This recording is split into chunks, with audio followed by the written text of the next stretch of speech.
Ugh, gross.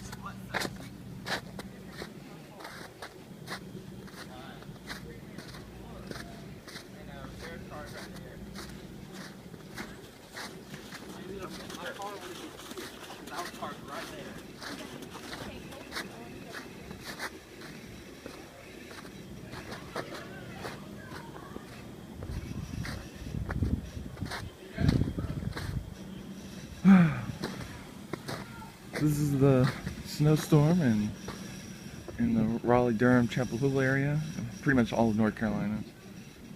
This is Thursday, classes are canceled, and it's pretty much going to snow the rest of today. And I'm pretty sure class is going to be canceled tomorrow. There's no way we're going to school in this, at least for people who are like driving stuff. Certainly I could walk to class, I think, but they gotta look out for everyone.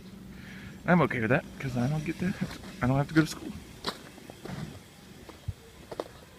We had about like 5 to 7 inches last night, and I'm guessing some of it melted because there's some slush now, but this is mostly snow here.